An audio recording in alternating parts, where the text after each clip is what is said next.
Somos Asamblea Radio, un canal de comunicación de la Asamblea de Venezuela para promover la participación ciudadana. Escúchanos por seno.fm como Somos Asamblea Radio. Somos Asamblea Radio. El caminante, hombre del pueblo, el peregrino, hombre de paz, no se doblega ante el enemigo, lleva la honda tumba maldad. Es mi amigo Nicolás, hombre pueblo y nada más. Sigue los pasos del comandante con lealtad, haciendo más. Es de los hombres de palabra, de los chavistas de verdad. El conductor de las victorias, lo prometido cumplirá. Nicolás el caminante, el peregrino hombre de Dios. Cultura en la web, la radio de la Asamblea, Asamblea Nacional, somos Asamblea Radio. Saludamos desde acá a nuestra Junta Directiva de la Asamblea Nacional, a nuestro presidente Jorge Rodríguez, a nuestro primer vicepresidente Pedro Infante y nuestra segunda vicepresidenta Grecia Colmenares. Y saludamos también a nuestro director de Participación Ciudadana, nuestro camarada José Perales, un abrazo para todos. Y en el equipo técnico tenemos entonces a nuestro compinche, nuestro panita, Charlie Bompar. Charlie Bompar, que saluda así con la señal de costumbre, y le damos la bienvenida entonces a la profe Helen Guzmán y a nuestra camarada Vilma Garcés. Y le vamos a dar la bienvenida también a nuestro compatriota, nuestro invitado de hoy, un joven talentoso, un joven que creció, se formó y es un profesional gracias a la Revolución Bolivariana.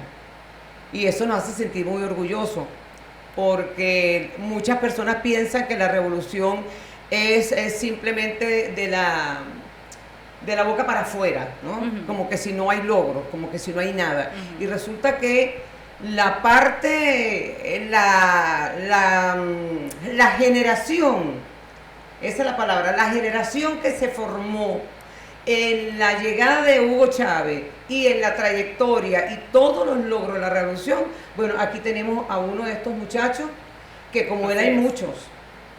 Y creo, sin temor a equivocarme, que gracias a la revolución es donde nosotros tenemos más participación de jóvenes dentro de la política de gobierno. Así es.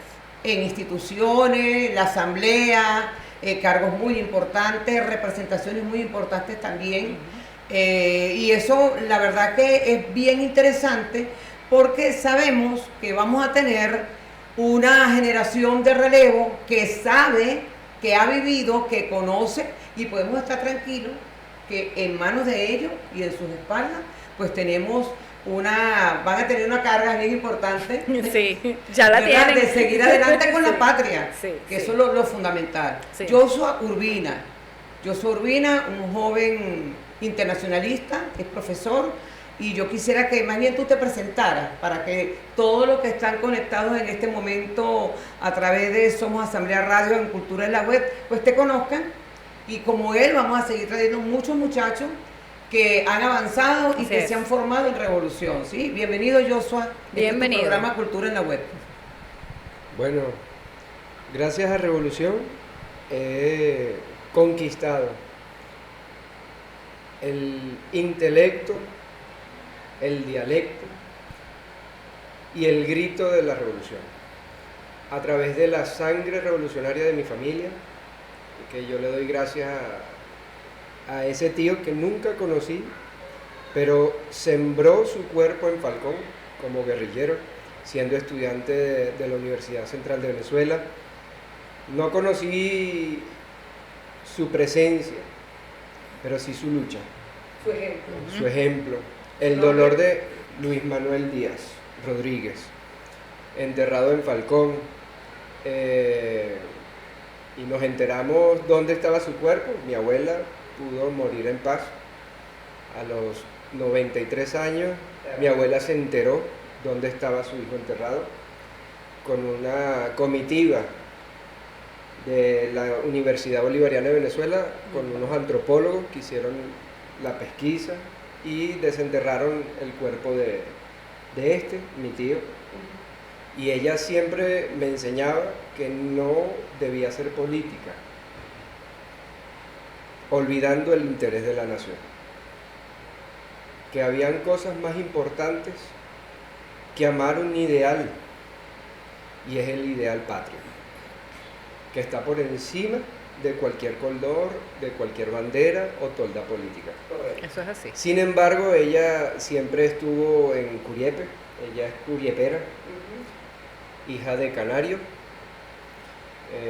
venezolana, se casó con un curiepero, Estilito Díaz Aponte, y de ahí nació mi madre, profesora, todos profesores, y yo terminé, después de criticar al mundo de los docentes, mamá, ¿qué haces ahí? Mira todo lo que sufren los profesores, mira Todos todo. pasamos por allí. Y bueno, ahora soy profesor universitario de la Exactamente. Universidad Bolivariana, he dado seminarios en la Universidad Central de Venezuela, también he participado en lo que es la creación de mallas curriculares, y en épocas de contingencia hice una carrera que me sorprendió, a mi papá también, que fue policía, y terminé estudiando una carrera corta en la Universidad Experimental de la Seguridad, servicios policiales, Qué interesante. todo lo que criticaba. Por supuesto.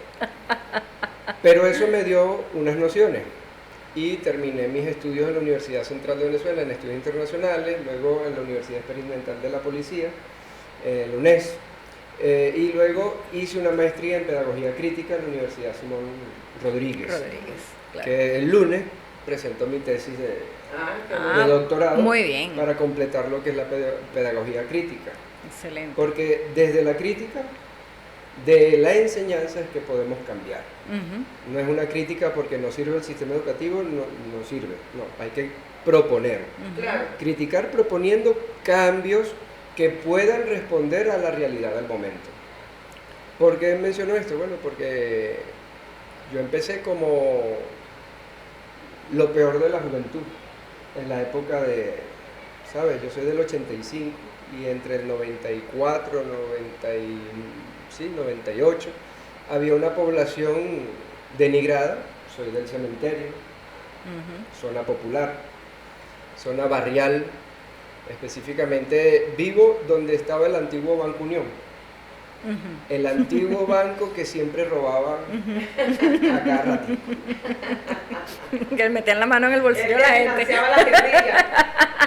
Entonces resulta que por causa de todo eso migré a la educación del parasistema, Claro, claro.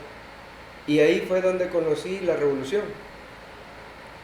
Fui delegado de los estudiantes de parasistema, porque Aristóbulo decía, una juventud abandonada debe ser rescatada. Y él fundó lo que es la Organización Bolivariana de Estudiantes, la OVE, Sí, sí. pero con un aspecto social, incluyendo también lo que eran los estudiantes de parasistema. ¿Por qué? Porque él decía, todo hay que ser y debe ser politizado, porque Exactamente. todo es una política. Claro, claro. Y la educación no escapa de eso. Exacto, entonces ¿de qué sirve que yo pueda tener chamos de primer año y quinto año si no me va a catapultar políticamente y ni me va a brindar un saldo político? Y bueno, sumó a los parasistemas. Y ahí, bueno, me conoció y yo tuve una oportunidad que aquí ya entraría lo que vendría siendo el tema, ¿no? La identidad colectiva que Chávez inoculó en mí. La identidad colectiva, correcto. ¿Cómo esa identidad me salvó, me rescató? En una asamblea, Chávez convocó a todos los estudiantes en Maracay, donde nos estábamos formando, y él me dio una bofetada, pero las bofetadas esas que le dan a los hijos, los padres, y él me dijo, hijo, ¿tú qué vas a hacer con tu futuro? Yo en ese momento estaba pensando en trabajar, porque siempre trabajaba con árabes, caleteando desde los 12, 13 años, porque esa era la realidad del cementerio. El chamo que caletea para poder subsistir, comprarse sus Nike, sus Jordan, sus Adidas, su ropa de marca. El Porque, día a día. porque eso fue lo que nos inoculó el capitalismo y el consumismo en el territorio, para poder destruir el deseo de superación personal académica. ¿Por qué? Porque un pueblo, como lo dice Fukuyama, mientras más inculto sea la población, más fácil es de manipular, dominar y poder acabar con esa generación. El fin de los tiempos que habla Francis Fukuyama. Ese era el fin de los tiempos del que él hablaba realmente. Sí, poder acabar el pensamiento, el conocimiento, sepultar ese sentimiento identitario que pudiese existir en cada una de las comunidades, ¿no? Claro. Y ¿quién mejor ejemplo que un servidor que vivía rodeado de choros del zapato? Porque siempre mi papá decía, no, tú no tienes por qué estar gastando tu dinero en Jordan, Adidas, porque te van a matar por una esquina.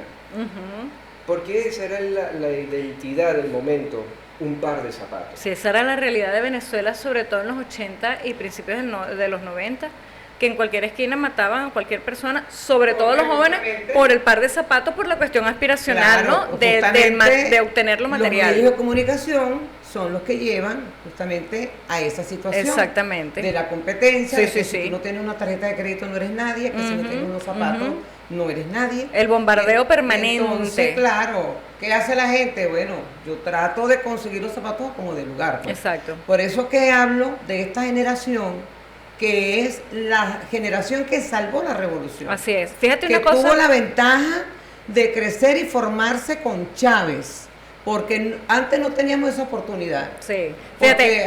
Porque a pesar de que nuestros papás hicieron un gran esfuerzo en pagar educación, en algunos casos, porque en el caso no todo el mundo podía, exacto. Nosotros somos 9. ¿Cómo mi papá le pagaba a la universidad a los 9? Exactamente. Imposible. Él manejaba un camioncito de refresco. Imposible. Entonces, ¿qué es lo que quedaba? Justamente, se estudiaba el bachillerato y de allí buscaba trabajo y pagaba tus estudios en la noche. Si es que te daba chance, porque si no, cuando comienzas a agarrar el gustico al dinero, ¿qué estudio? ¿Qué nada? Exacto. Ya tengo plata en el bolsillo. Exacto.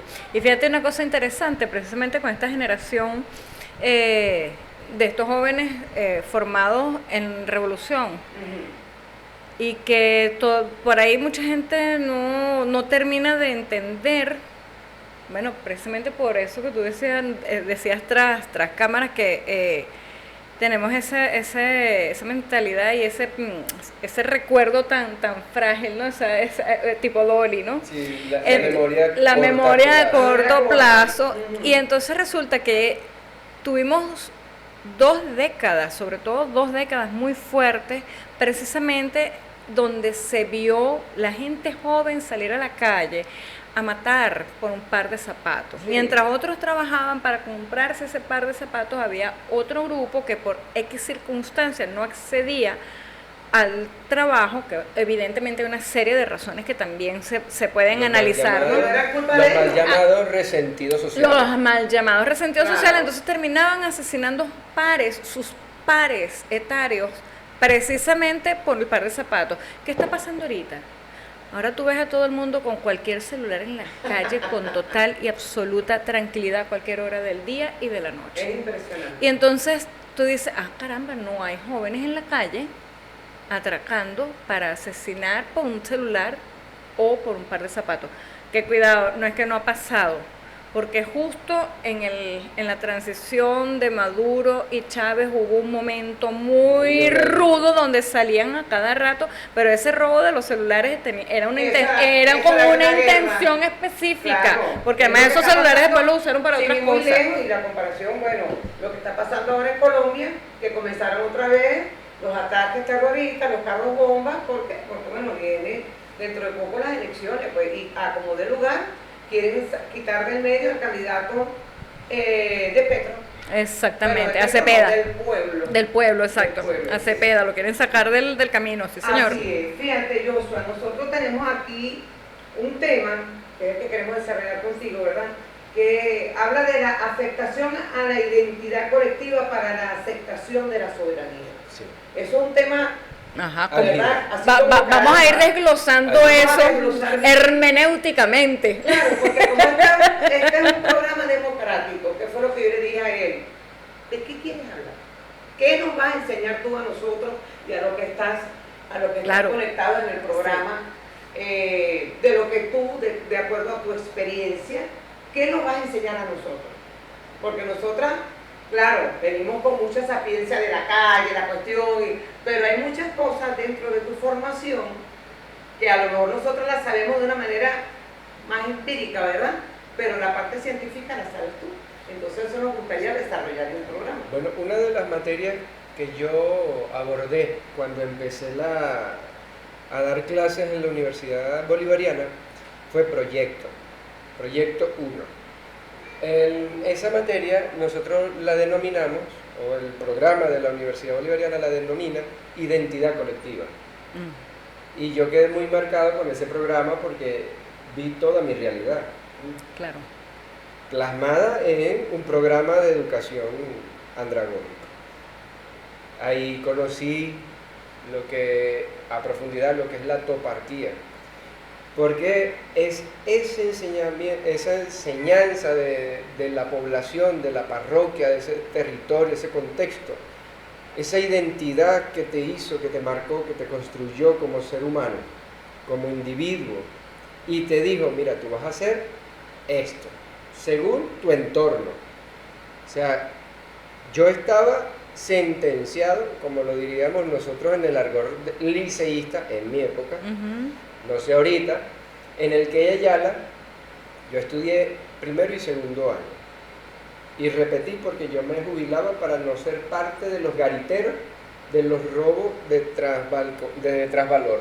Imagínate. Porque usaban a los estudiantes del Claro, Ayala como claro. los que avisaban a la policía de que iban a pasar mira, aquí vienen los transportes, viene la policía, y le decíamos a los malandros, no se metan que está la policía.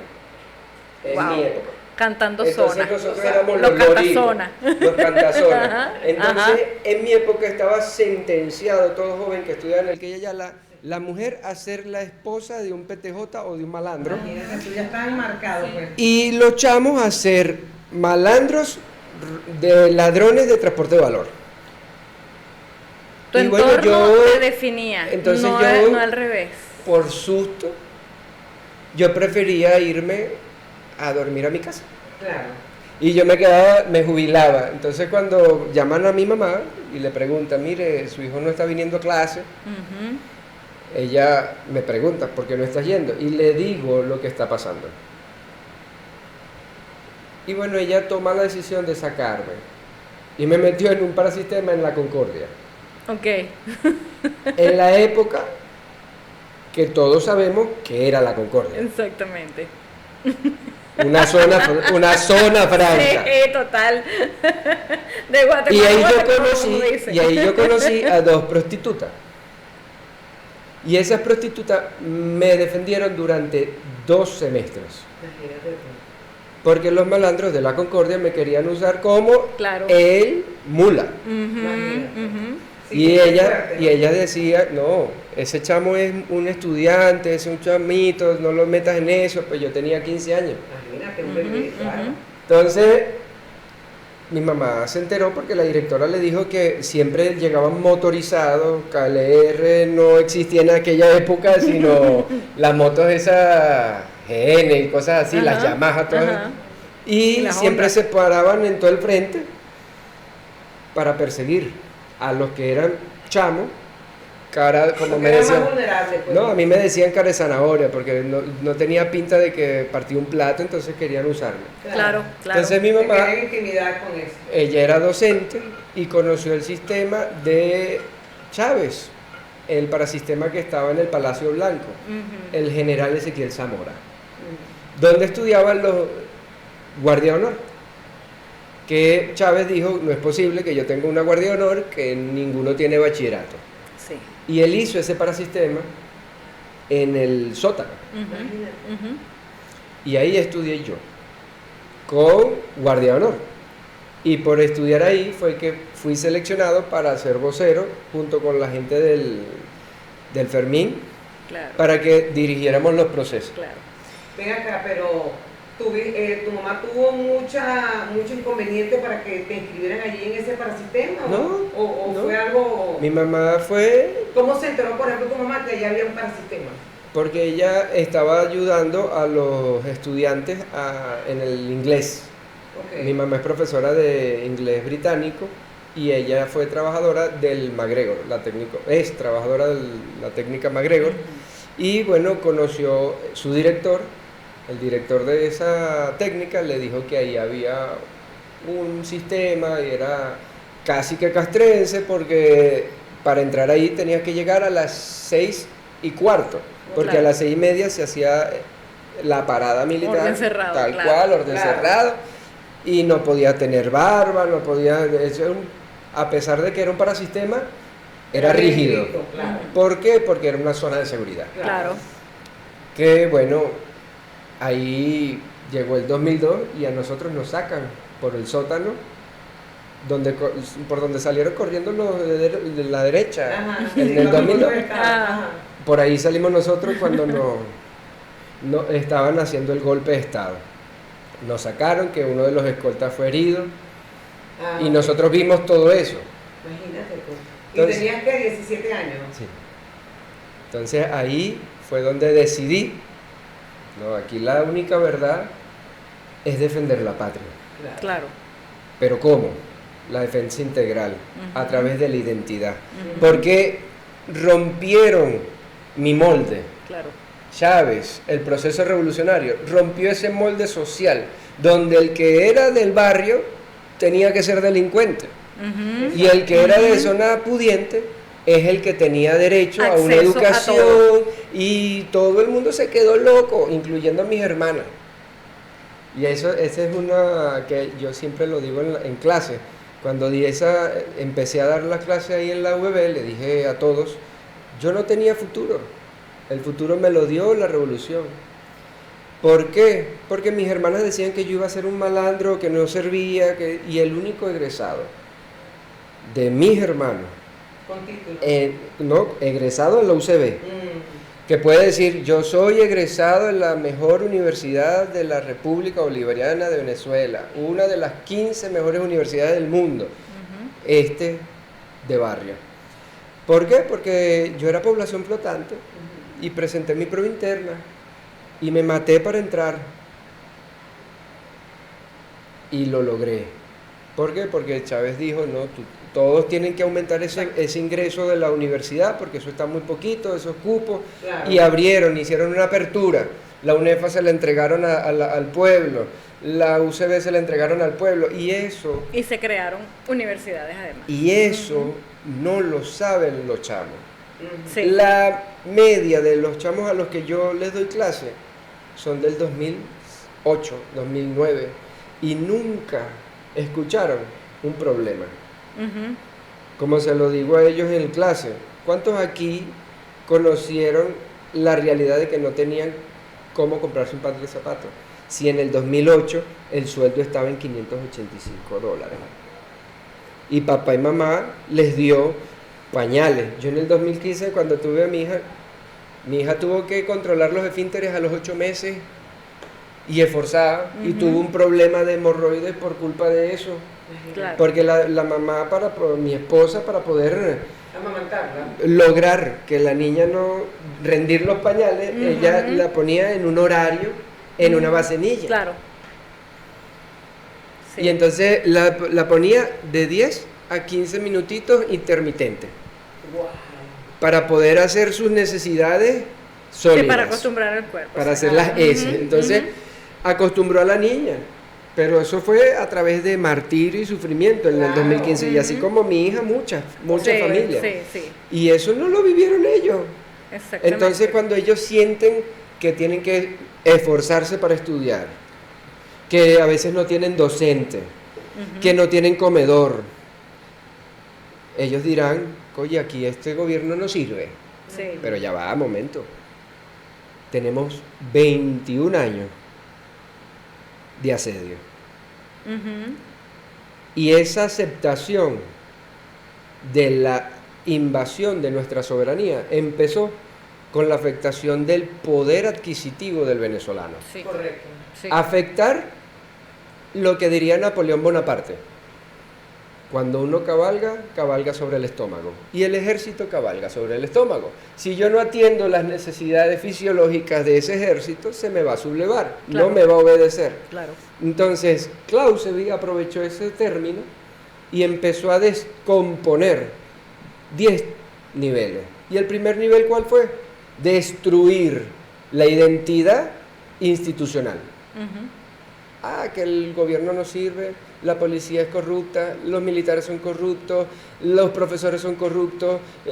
Destruyo la institución para poder así pasar a un proceso de afectación de la voluntad social y de la, si se puede decir así, de nuestra soberanía reside en el pueblo, ¿cierto? Ujú, ujú. Y es intransferible, y es protagónica, no es representativa. Además, Entonces, el imperio lo sabe. claro. Y fíjate Entonces- que eso es tan importante que te hacen ver que las instituciones no funcionan. Y después, ¿qué sucede? Que tú desconoces las leyes y desconoces las instituciones y empieza el caos y hacer todo el mundo lo que le da la gana. Instauro un gobierno paralelo. Ujú. Y Porque tú lo desconozco. vas a aceptar. Ujú. Yo, venezolano, lo acepto. ¿Por qué? Porque este no sirve. Porque te han convencido de eso. Exactamente. Fíjate, qué importante es lo que estás diciendo en este momento, porque fíjate la situación que está pasando ahorita con Honduras Gate. Ya Honduras se ha convertido en la sede oficial del fascismo.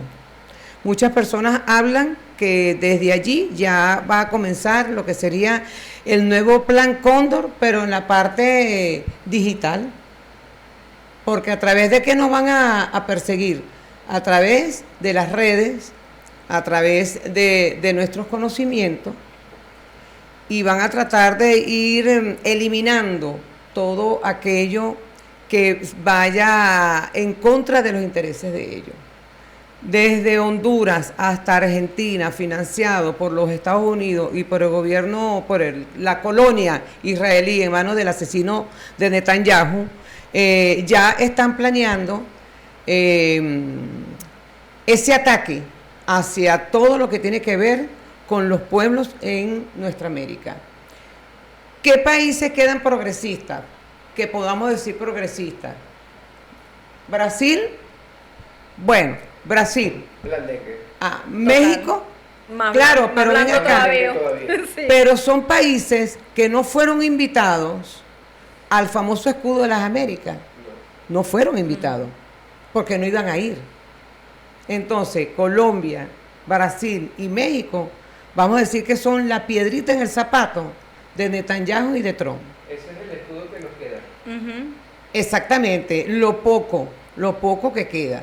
Y sin embargo, Porque eso no eso no significa soberanía, eso solo no. significa que hay un foco allí de rebeldes que van a tratar de luchar en contra de esa imposición, de esa nueva imposición del imperio norteamericano y del gobierno que además no necesariamente israelí. es desde los gobiernos, ¿no? Es más bien desde los pueblos. Claro, Porque pero ¿qué pasa con todo venimos a esto? analizar lo que venía sucediendo precisamente México, Brasil y Colombia con respecto a las elecciones, las últimas elecciones que tuvimos en el país y el comportamiento que tuvieron de estar solicitando que se mostraran las actas, cuando aquí sabemos cómo es nuestro sistema electoral y de esos países teníamos veedores acá en cada una de Claro. nuestras elecciones. O sea, ellos manejan y conocen cómo es nuestro sistema electoral. Entonces, ¿cómo es que desde la presidencia de esos países van a estar solicitando actas? Sí, por eso te ¿Sabes digo. que ahora aceptan a Delcy? Además, ¿desde Claro, cuándo? pero por Porque eso te entonces digo sí que son reconociste el gobierno anterior. medio Eso significa, progresistas, ¿no? hablamos de medio Ajá. progresistas, Sí. ¿ok? Medio, no estoy hablando completo, medio progresista. Digamos que son centro-izquierda tirando para la derecha. Ajá. Pero entonces, ¿qué pasa con todo esto? Para Que ponerlo ese centro suavecito. de manejo que van a tener y que ya, de hecho, las mismas conversaciones que se han filtrado, ellos se van a llevar por delante lo que sea. Si hay que matar, van Sí. a atacar, van a hacer lo que le dé la gana, con tal de tratar de tener el dominio de nuestra América. Y es justamente de lo que tú estás conversando ahorita. Hace años atrás, ¿qué es lo que hacían? Dominaban a través del miedo, de que tú no sirves, de que el pueblo no va a avanzar más de allí. No se meta en política, mijo. No, ajá, no, Ese usted no era el tiene nada que miedo hacer ahí. que le metieron a las generaciones Mire, anteriores, vaya y a hable nuestros con el padres y árabe de la esquina para que le dé trabajo. Y hasta ahí va a llegar usted, Sí. ¿no? Entonces, Eso era lo eso máximo en el justamente, ese panorama. manejo de idea, ese dominio, esa colonización que pretenden nuevamente imponernos, es lo que nosotros tenemos acá con estos jóvenes, Sí. con esta nueva generación, que es nuestro verdadero escudo de soberanía. Sí, y fíjate una cosa importantísima con respecto a esta generación, que si ya a los jóvenes a hombres les costaba muchísimo poder acceder a la educación, bueno, por todas estas características, ¿no? Porque además ya había una etiqueta preestablecida que el que viene del sector popular se va a quedar para caletero el resto de su vida si es hombre. Y tú lo decías, y la mujer va a ser la mujer del PRAN o la mujer del policía. Imagínate lo que ha costado también para las mujeres de esta generación y los que están ahorita entrando en la universidad, lo que les pudo haber costado viniendo de los sectores populares si no hubiésemos tenido una revolución, ¿no? Porque a nuestra generación nos costó llegar al sector universitario. Y los que vinieron un poquito detrás de uno en los 80, 90 también les costó muchísimo. Ahora la cosa es mucho más abierta para acceder al sector universitario. Una de las cosas que me motivó a mí a estudiar la maestría de pedagogía crítica, como lo estaba diciendo, no es criticar por criticar, sino que yo me acuerdo muy bien de la educación cuando Aristóbulo fue ministro de educación, que todo el mundo lo criticaba porque estaba adoctrinando a la juventud. Yo me acuerdo clarito del escenario, que por qué los niños tienen que pensar en ser técnicos, porque los niños tienen que pensar en ser electricistas, porque los niños tienen que ver carpintería, porque los niños tienen que ver Llegaron oficios. a criticar los libros que Entonces, se llevaron a las escuelas donde en lugar de estar usando peras y manzanas se usaban mangos y cambures. O sea, hasta eso llegamos. Hubo una mesa en la primera gestión de Héctor Rodríguez, hubo una mesa donde los burgueses de la Lycée Français, los Arcos y todo internacional, etcétera, decidieron que era necesario reducir la malla curricular. Sí. Nosotros decimos, bueno, en base a la realidad que no tenemos tantos docentes, está bien, porque hace falta de docentes, hay mucha falta de docentes. Pero ¿qué pasó? Unificaron geografía económica, historia universal, cátedra bolivariana, familiar y ciudadanía, en una cosa llamada GHC. Tumbaron el sistema educativo. Ya nadie sabe qué es una latitud, una longitud. No, por favor. Nadie sabe que... No le pregunté dónde está el norte o el sur a la gente. Nadie sabe cuáles son los puntos cardinales, nadie sabe de electricidad, nadie sabe de carpintería. Mecanografía. Entonces el INSE ahora tiene que obligarse a replantear un sistema técnico para poder impulsar esos oficios, esas artes y oficios. Sí. Eliminaron la escuela de artes y oficios. Ya era suficiente con Caldera, que le regaló la técnica a la UCB para que no existieran técnicos, para que de paso nosotros mismos nos diéramos así que bueno, está bien, tenemos esta realidad, vamos a hacerlo, vamos a aprovechar que ellos quieren y nosotros también necesitamos para poder reducir esa malla curricular. Ahora, ¿cuál es el déficit? Tenemos unos chamos, y lo voy a decir con mucha responsabilidad, ineptos, incapaces, porque tumbaron nuestra identidad. El varón, tiene que proveer. ¿Pero cómo proveo? Si ¿Cómo produzco? si no tengo las herramientas para hacerlo. ¿Cómo? Y me están haciendo incapaz. ¿Por qué? Porque eso lo estableció Rockefeller en la negociación de hidrocarburos, un sistema educativo, $300.000 millones invertidos para poder universalizar el proceso pedagógico donde no sean pensantes, sino productivos. Y eso me lleva a recordar aquel aprender a pensar en los años 80 de aquel ministro que tuvimos, que se burlaron de él terriblemente, ministro de Educación que tuvimos, ahorita se me va el nombre, por favor si lo pueden buscar, Machado, donde precisamente el trabajo era que desde las escuelas a los muchachos se les enseñara el pensamiento crítico, y durante todo ese periodo eso fue sumamente criticado, se hizo burla de aquello, y bueno, habrán sido gobiernos adecos y copellanos, pero hubo esa posibilidad en aquel momento que fue después aplastada por esto otro que está y lo vemos comentando ahorita en TikTok. Ahí yo veo mucho y sigo una representante de esas pudientes, que ella, mi hijo va a pasar para, voy a imitar su modo de hablar, mi hijo va a pasar para primer año, y como ya mi hijo salió de básica y mi colegio, que es muy bueno, es ultra top,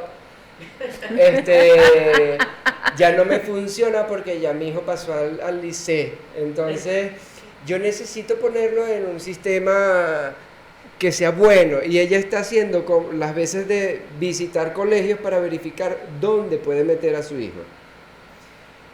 Y yo veo, hay uno que el liceo francés, que ellos no tienen aulas similares a los liceos nuestros.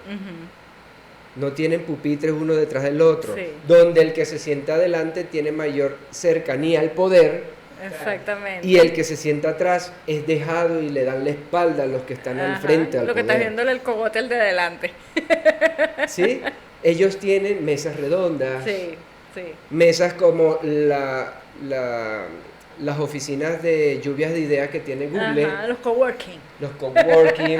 Por Entonces, favor. porque ellos sí pueden pensar como Simón Rodríguez, y nosotros, que Simón Rodríguez es nuestro, tenemos que Exactamente. copiar el patrón de Rockefeller? Exactamente. Porque tengo que eliminar la neuroplasticidad, el jugar y aprender jugando, Ujú. porque debo dejar de ser sentipensante. Porque tenemos que seguir porque el debo- modelo de educación porque- prusiana, exacto. ya está. Yo tengo que ser Más nada. simplemente conductual, Sí.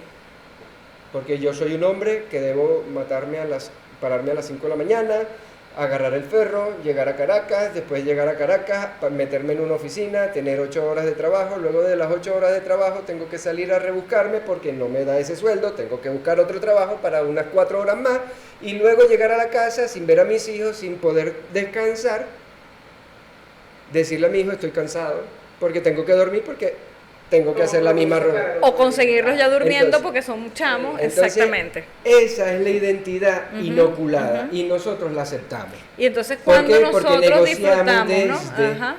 desde la necesidad. Y Exacto. aquí es donde entra el punto, donde yo acepto que esa invasión entre sin problema. Ujú. Y no es desde el buró político, sino desde la educación. Mira, eso que tú... La parte tu parte docente en este caso, cuando tú te das cuenta de que, como tú dices, hay muchachos que, caramba, que no tienen nada en la cabeza.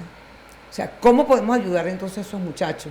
Porque claro, también tenemos el bendito instrumento del teléfono que nos distrae y que retroalimenta una cantidad de conducta que cuando tú vienes a ver, la persona está perdida en el limbo gracias al teléfono.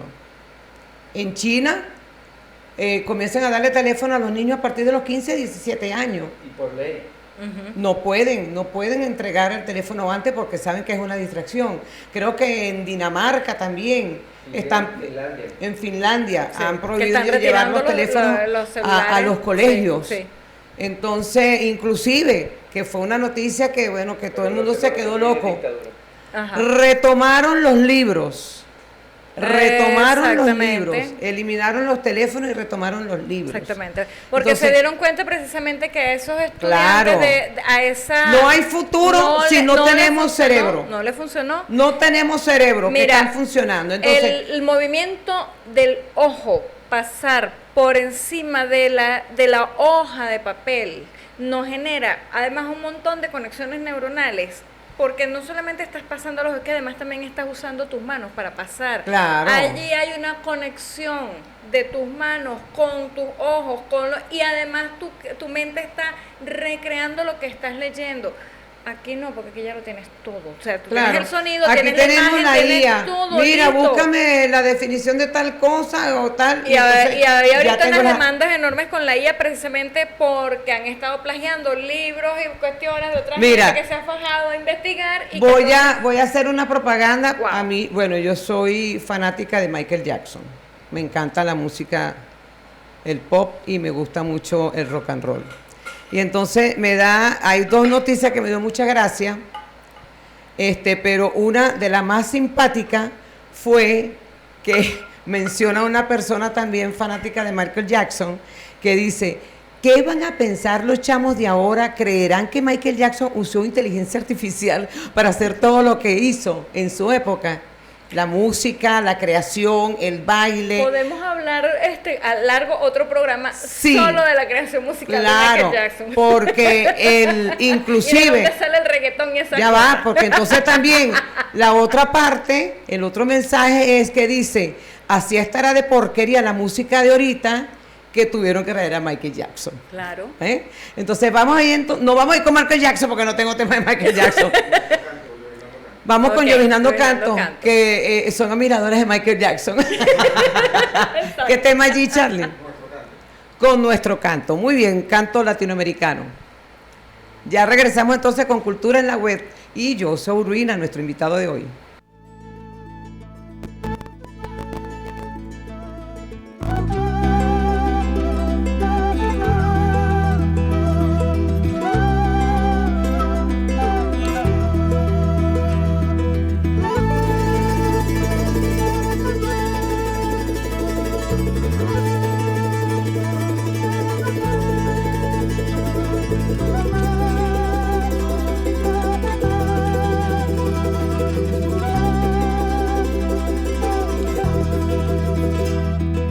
Esta es mi tierra madre, Pachamama, y tú la cuidas, padre, Pachacama. Que no pierdan tus hijos la identidad, legado milenario, luz ancestral. Tierra morena india, América, criollos cholos morenos, un solo andar.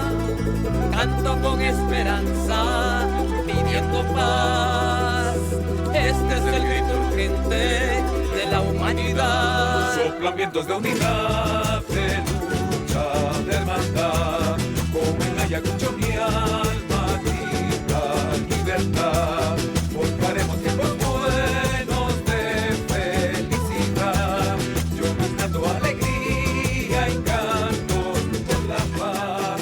Conectados con el cielo, estrellas brillarán, alumbrando a los pueblos tristes en su andar. Y los nietos de los hijos nos recordarán la siembra de los caídos que renacerán. Renacerán.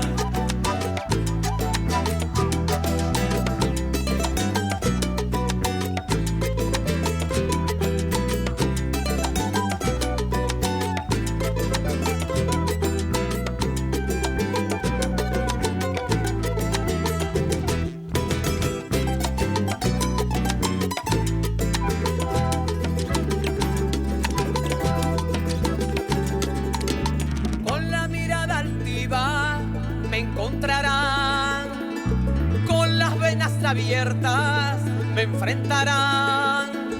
Somos un pueblo unido en la adversidad. Ha llegado la hora de batallar. Tierra morena india, América, criollos cholos morenos, un solo andar. Canto con esperanza, pidiendo paz. Este es el grito urgente de la humanidad. Soplan vientos de unidad, de lucha, de hermandad, como en Ayacucho mi alma grita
Bueno, aquí estamos nuevamente, Cultura en la Web, viernes 8 de mayo, acercándonos al Día de las Madres, y con nuestro invitado Joshua Urbina, un joven extraordinario, formado, crecido en revolución, y bueno, nuestro respaldo de garantizar que la revolución sigue de aquí a muchos años, porque justamente es la formación de no solamente de él, sino de muchos muchachos y muchachas que, como mencionamos al comienzo del programa, pues ya están en puestos claves dentro del gobierno y de nuestras instituciones, pues garantizando esa continuidad del trabajo y de la transformación, porque sabemos, Joshua, que dentro de las instituciones hay piedras de traba. Todo el mundo no está enamorado de la revolución. Hay muchas personas, esos quintacolumnas, siempre han existido y siempre van a estar, porque Chávez llegó y abrió los brazos y dijo, aquí cabemos todos, vamos a trabajar. Y los que se vistieron de rojo, de corazón, entramos. Y los que se vistieron de rojo para ocupar un cargo también, ¿me entiendes? Pero muchas de esas personas, el mismo tiempo las va decantando, ¿no? Porque llega un momento que no encajan dentro de este nuevo mundo, de este nuevo sistema de amor, de solidaridad, de oportunidades, no encajan, pues, porque ya su mentalidad es capitalista, ya su mentalidad es de que quítate tú para ponerme yo, pues. Nosotros estamos acá y sabemos que estamos de paso. Ellos no, ellos se quedan enquistados para tratar de seguir y pretender seguir dentro de esos cargos políticos. Como decía alguien por ahí en estos días, se casan con los cargos. Sí, Esos sí. son los que se casan con los cargos. Entonces, ¿por qué hablo de la transformación? Porque, corrígeme si me equivoco, yo no estoy al tanto de saber si nosotros tenemos textos escolares donde hablamos de la revolución y donde hablamos de Chávez, si hablamos de la trayectoria, si hablamos de que tuvimos un ministro emprendedor revolucionario, no, ¿verdad? Entonces, ¿cómo vamos a pretender que nuestros muchachos sepan que nos dieron un golpe de Estado un 11 de abril si no lo tenemos en unos textos? Porque eso es historia de Venezuela contemporánea, porque eso pasó estamos en el 26, hace 24 años. Bueno, yo estoy haciendo, vamos a quitar la palabra yo, y vamos a colocar, estamos haciendo. Okay. ¿Quiénes estamos? Bueno, está David Graterol, que fue diputado, actualmente es el presidente de la Fundación para formar a Caracas, y se llama Carmen Clemente Travieso. Está este compañero que es un chamo más joven que yo, pero nosotros trabajamos hombro a hombro. Hemos trabajado muy, muy bien.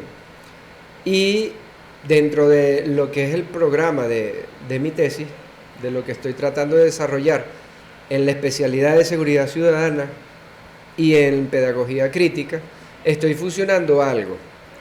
Y yo hice una propuesta que se llama aprendizaje contextualizado multidimensional. El aprendizaje contextualizado multidimensional es lo que Chávez hizo.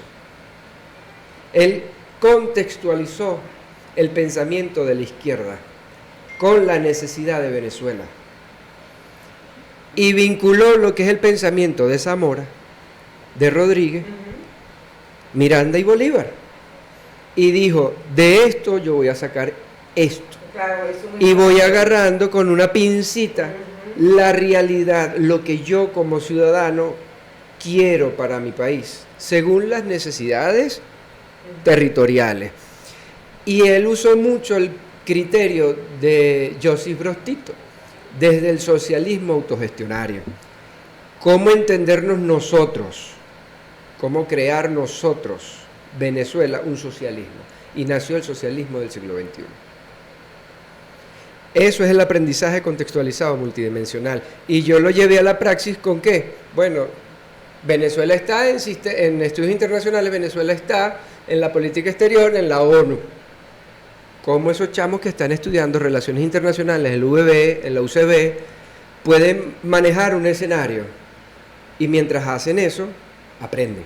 Exacto. Sin necesidad de encerrarnos en cuatro paredes a vomitarles 5 o 4 teóricos y que esos teóricos se conviertan en los 4 o 5 teóricos referenciados en los parciales. No, eso no me va a generar nada. Primero, porque estamos en una era digital.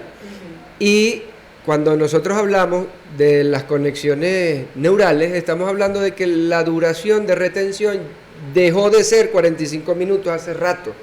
Entonces la realidad de educación tiene que reducirse de 45, de 10 a 20 minutos.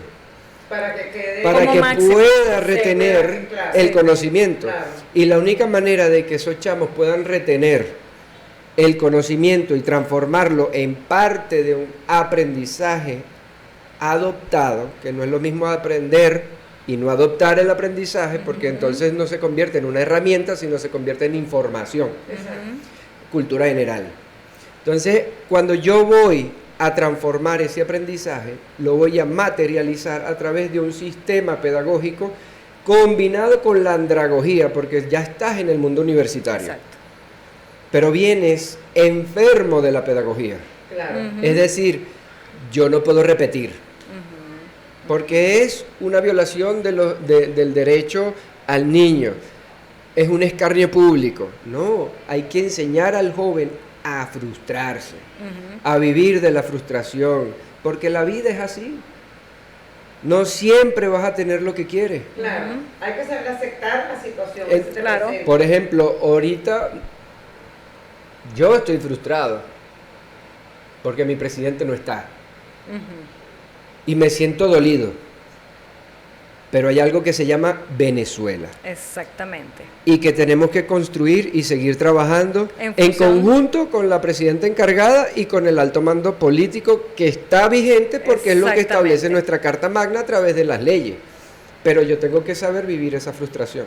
¿Cómo la aceptamos? Que es el reconocimiento del que hablamos hace rato, Claro. que cuando tú desmembras todo, hace que no se reconozcan ni las instituciones ni las investiduras, ¿no? Entonces, ¿qué hice yo con ellos? Bueno, yo hicimos, esa palabra yo, hicimos una propuesta pedagógica en la Bolivariana que se llama Feria del Internacionalista. En un principio lo hice en honor a mi amigo Joan Noya, en honor a él que cumple el 31 de enero, que es el Día del Internacionalista aquí en Venezuela, y bueno, le pusimos Feria del Internacionalista Joan Noya.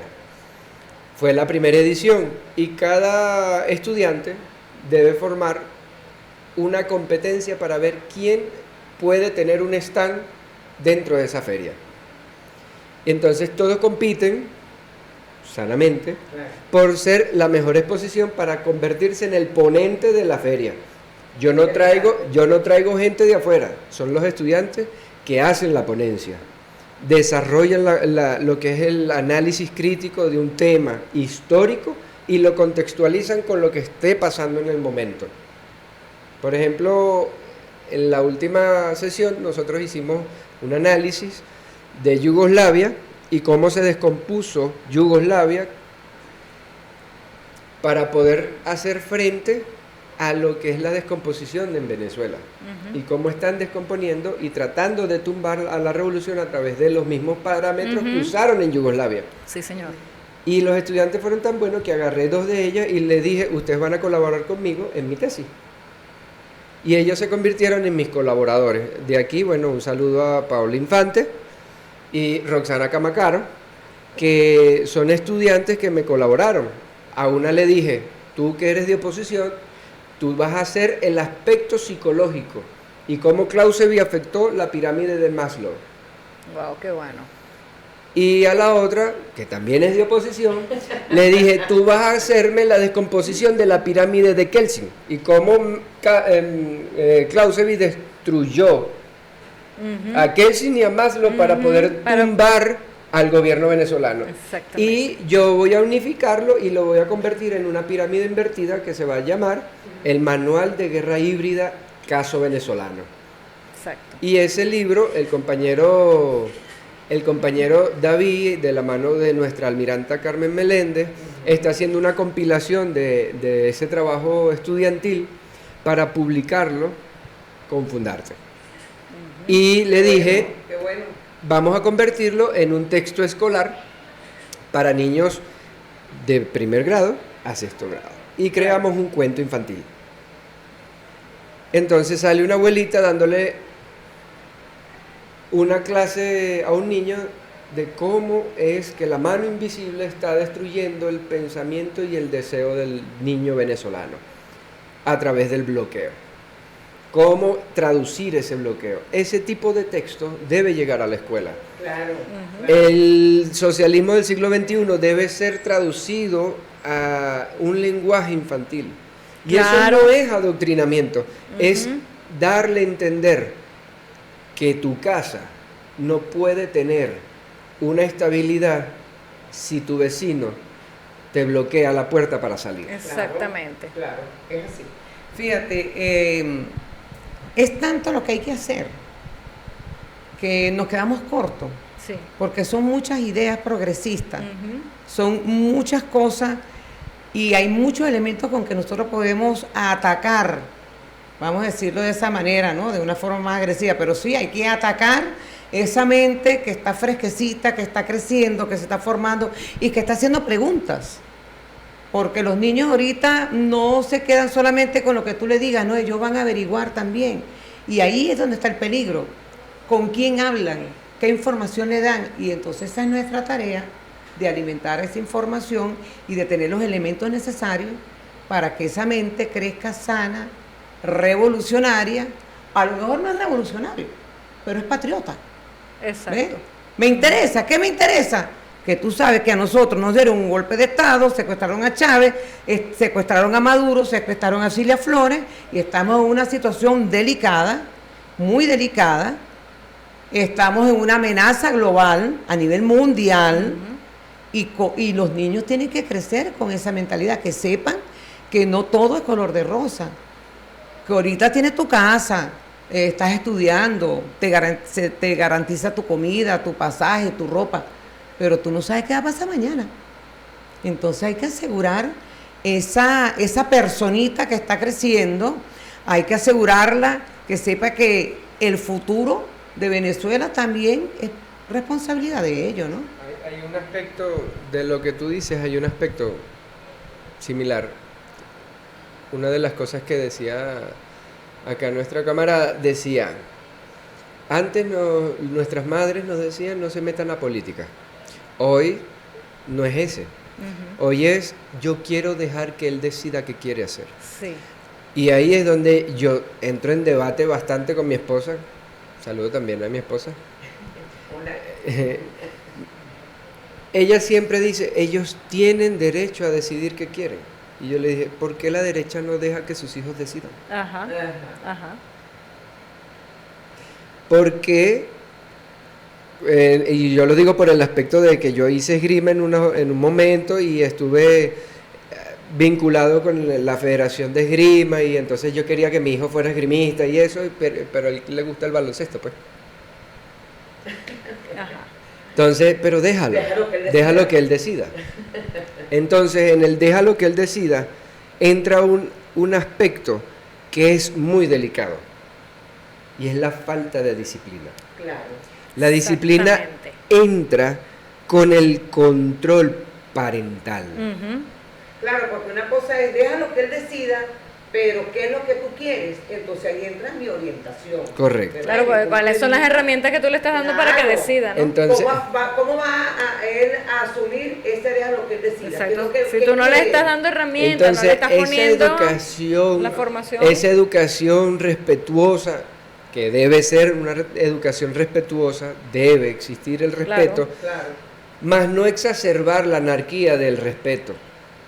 Sí, porque Porque fíjate, el no respetar es no darle las herramientas. Exactamente. No te doy las herramientas, no te digo qué tienes que hacer, no te digo que te tienes que parar temprano, no te digo que no puedes comer comida chatarra, no te digo ordena el cuarto, no te digo, porque ese es su ambiente, su espacio. No, debe existir una formación. unas normas. educación Claro. integral. Ujú. Capacitación y formación van de la mano, no al revés. Una cosa es que se maltrate física, psicológica y verbalmente a los hijos para imponer un modo de pensamiento de parte de los padres y otra cosa es déjalo que él haga lo que quiera, que decida cuando quiera, Entonces, que se levante cuando quiera, si va a la escuela si quiere. Entonces, y ahí entramos en el aspecto de la destrucción de la identidad. y entonces tenemos Llega gente a la K-pop, deriva, exactamente. Llega K-pop, llega Roblox, Ajá, llega Minecraft, exactamente. y esas son herramientas que han destruido el nivel neural del chavo. Sí. Mi hijo es muy amante de Minecraft. Ya no juega Roblox porque yo le dije que no jugara Roblox porque fui crudo. Y le dije, esa es una jaula de pedófilos, de ladrones, de órganos y vas a terminar en una cuneta si yo me descuido. Si yo me descuido, lo dejé claro. Si yo me descuido, Exacto. no él, porque el papá soy yo. Claro. Y el que tiene que estar viendo qué hace él en el teléfono, soy yo. Igual que la mamá. Entonces, él dejó de jugar eso y la niña también le agarró como miedo. Pero hay que ser reales Claro. y decir, mira, allí están los hijos de Trump jugando carrito y haciéndose pasar por niños. Y después termina En una red. en una red de trata. ¿Por qué? Porque Roblox es una herramienta para. Y K-pop, a mí me gustó esa comiquita de Netflix, que es una comiquita de 3 mujeres que tienen color de cabello azul, una rosada y la otra es negra. Ajá. Y cada quien representa como una personalidad. En esa comiquita, yo le dije a mi esposa, vela, pero vela con el pensamiento de educación inicial, porque ella es profesora de educación inicial. Ve lo peligroso de la comiquita, porque habla sobre la discriminación al criterio de que yo soy distinto y que fui formado por mi mamá ocultando que yo soy distinta y que eso está mal. Okay. Y que el pensamiento que yo tengo está mal. O sea, tengo que maquillar, tengo que fingir para poder ser aceptado. Entonces, ¿cuál es la identidad que yo le estoy vendiendo según esa comiquita? Ninguna. Claro. Tengo que ser aceptado tengo que ocultar lo que soy para ser famoso. Para tenerlo, es lo que antes teníamos nosotros con los zapatos Jordan. Exactamente. Pero ahora es la comiquita con Netflix. Sí. Claro. Y también es que es mucho trabajo, es muchas cosas que, como tú dices, hay que estar muy pendiente. Ahorita la educación sexual viene desde muy pequeña. Ya hay comiquitas donde niñas y niñas se besan y varones se besan.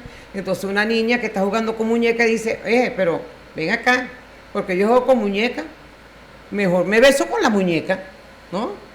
Y si es el varón que va a jugar, yo quiero jugar carrito, no, ya yo no quiero jugar carrito, yo quiero ver qué es lo que tiene mi amiguito ahí, ¿me entiendes? Entonces es una situación... El descubrimiento y la experimentación. Y saber cómo Bueno, llevar eso. En ciertas edades es normal, ¿no? Pero, Es que eso va a pasar, claro, siempre porque sucede, todos los claro. seres humanos en el autoconocimiento nos vamos autodescubriendo. Claro, cómo la somos, orientación, cómo es nuestro claro. cuerpo. Pero una cosa es que eso suceda en unas edades específicas, en un momento específico, y otra cosa es que después eso trascienda esos límites que además son propios de la casa, que pueden pasar en algún momento Sí, porque en el también preescolar, el miedo, el tabú. pero que eso continúe a lo largo del tiempo, entonces sin que haya un adulto que medie esa situación, Claro. ahí es donde Mira, se les presentan recomiendo las una distorsiones. película española que se llama Mi querida señorita. Ok, Muy la buena, vemos. muy buena. Es una película justamente que trata de esa situación, del desconocimiento de los padres en que tienen que aceptar lo que dice la sociedad. Tienen un bebé y resulta que el bebé viene con ambos géneros. Pero acuérdate que uno Desarrolla uno o viene otro. frustrado, ¿no? Y el otro Sí. se desarrolla y entonces los padres deciden por la persona. Cuando la persona se da cuenta de que ya sus sentimientos se inclinan hacia otra cosa, entonces dice, bueno, pero es que a mí lo que hicieron fue que me castraron. Es una situación bien delicada y que hay que justamente educar a nuestros muchachos, a nuestras muchachas, de que justamente sí, hay hombres y mujeres, pero también hay hombres y mujeres que nacen en ciertas condiciones y que deben ser aceptados por la sociedad sin ningún tipo de problema, pues. Entonces, por eso te digo de que es tan amplia la situación de los docentes, Sí. porque en los salones de clase se presentan niños que son muy amanerados, que son demasiado mimados, y entonces son ¿cómo se llama? El hazme reír. El hazme reír. Claro, sí. claro, fíjate, una cosa que tú mencionabas hace ratico con esta... ¿Qué? Que quedan 5 minutos, me estás sí, amenazando. Hace rato, hace rato, que estamos ahí ya llegando al final. Con respecto a estos personajes de colores, azules, rojo, no sé qué, ¿no? Y recordaba que en el espectro autista y con las personas con TDAH, ¿no? Que son más o menos, están relacionadas, están vinculadas estas condiciones, ¿cómo se enmascaran ante la sociedad para poder encajar en la sociedad? Porque la sociedad no acepta esas diferencias. Tienes un patrón. Entonces, el trabajo, sobre todo uno como docente, tan fuerte que tienes en un aula de clase cuando te llegan individuos que son neurodivergentes, entonces, wow, con respecto al resto, y un resto que cree que es neurotípico, pero cuando tú empiezas a observar con más detalle te das cuenta que no son neurotípicos, que también tienen Bueno, la misma condición. Yo soy disléxico y tengo TDAH. ¿Ves? Ajá. Y fue heavy. Es muy Y a mí, complejo. a mí en la UCB siempre decían, pero ¿por qué te complicas en el parcial? Y yo, porque yo estoy viendo otras cosas que ustedes no están viendo, que ustedes yo no considero ven, que no deberían profundizo más, deberían exacto. profundizar. Y los profesores me dicen, pero es tan fácil, es decir, esto y esto. Sí. La vida lo concreto. Porque además tú recibiste una educación positivista, que es lo que recibimos en la central. Sí. Entonces, netamente positivista, donde tú tienes que, si te preguntan A, tú tienes que responder B, máximo C. Y la UNES es positivista y no se debe aceptar.